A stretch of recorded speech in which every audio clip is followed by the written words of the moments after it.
question is and still remains, will we get to the Durham investigation and prosecutions during the second election of Trump? I think they're waiting, in my opinion, I think they're waiting to see if this election will bring to pass more favorable circumstances in Congress, because they need Congress on board to get the job done, I believe.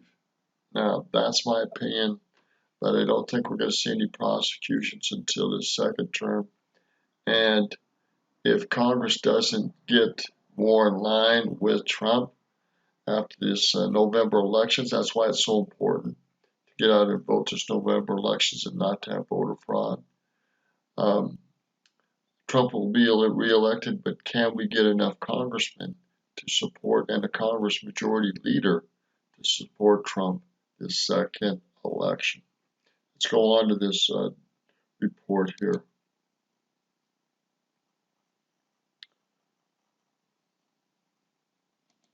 Attorney General, quote unquote, tipped his hand on potential John Durham indictments. Fox News legal analyst Greg Jarrett said Attorney General William Barr, quote unquote, tipped his hand in relation to the Justice Department review of the Russia investigation.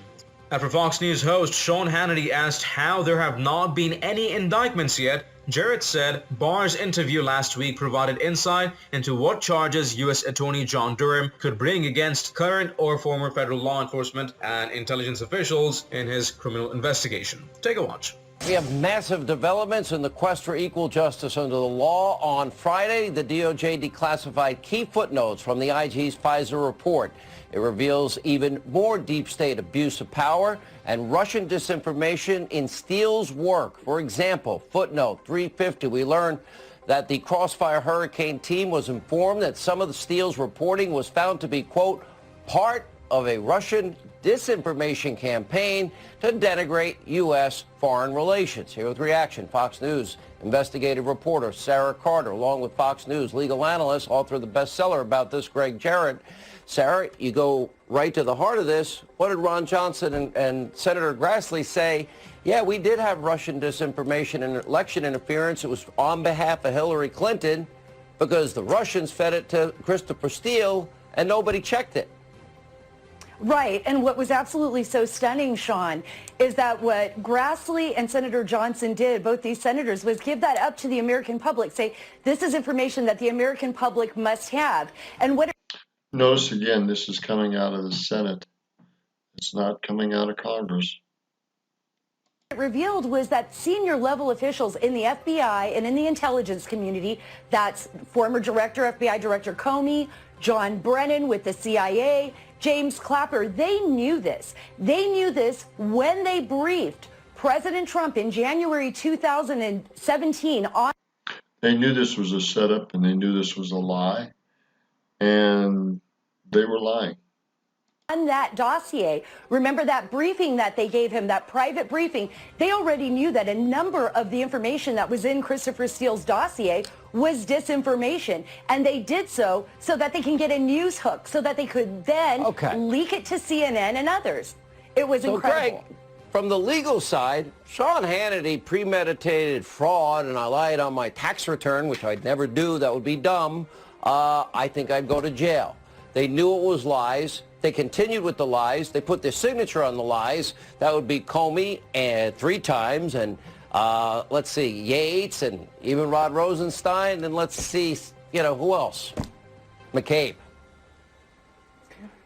Comey and his Confederates knew all along that this was nothing but Russian disinformation. I wrote in both my books, classic Russian disinformation. But Comey and others at the FBI hid this from the American people, from Congress. They deceived the FISA court instead of shutting down the probe and Again, deceiving the FISA court, this has to be changed.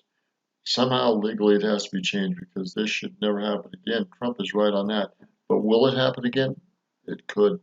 Could. telling the truth. They concealed this information. And they hid it. They escalated their how do we not have an indictment of President Trump and lied to the court. Well, how do we not have an indictment? You know, who tipped his... because Bill Barr tipped his hand in an interview with Fox News just the other day. He said, this is more than mistakes and sloppiness. This was sabotage against the president. I don't think he would have said that unless he was briefed about the evidence gathered by John Durham. So potentially you're looking at abuse of power, deprivation of rights under color of law, fraud, perjury, and false statements. Can we please have equal justice? Absolutely, and this is why it's been 3 it's a years in criminal coming, but I got to roll. During an interview with Fox News host Laura Ingraham, Barr argued that President Trump had every right to be upset with the FBI counterintelligence investigation, which was later wrapped into Robert Mueller's special counsel investigation. Claiming that what happened to Trump was one of the greatest travesties in American history, Barr said, without any basis, they started this investigation of his campaign. And even more concerning, actually, is what happened after the campaign. A whole pattern of events while he was president to sabotage the presidency, or at least have the effect of sabotaging the presidency. My own view is that the evidence shows that we're not dealing with just mistakes or sloppiness, the Attorney General said. There's something far more troubling here, and we're going to... Not mistakes or sloppiness, quote unquote, something far more troubling here. He says they're going to get down to the bottom of this, and there's going to be some prosecutions, I believe, in this second term. We're going to get to the bottom of it, and if people broke the law, and we can establish that with the evidence, they will be prosecuted, he said. Barr broke with If we can establish through the evidence that they broke the law, they will be prosecuted. That's a pretty powerful statement. It's a step in the right direction. We'll see if it ever gets done. DOJ Inspector General Michael Horowitz, who said in a report released late last year that his own investigation found the FBI properly opened its counterintelligence investigation, known as Crossfire Hurricane, into potential ties between the Kremlin and Trump campaign in the summer of 2016. Dubbed a witch hunt by Trump and his allies, Mueller's team did not find a criminal conspiracy between the Trump team and Russia, but did lay out possible instances of obstruction of justice that were seized on by Democrats last spring. Democrats have also criticized what is now Durham's criminal investigation as a politically motivated scheme to undermine the work of Mueller and attack Trump's perceived enemies. Sources in a Wall Street Journal report earlier this month said Durham is increasingly focused on former CIA Director John Brennan.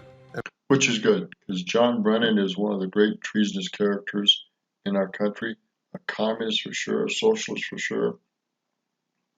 Needs to be, in my opinion, at least, he should be executed, but at least he should be jailed and imprisoned for life.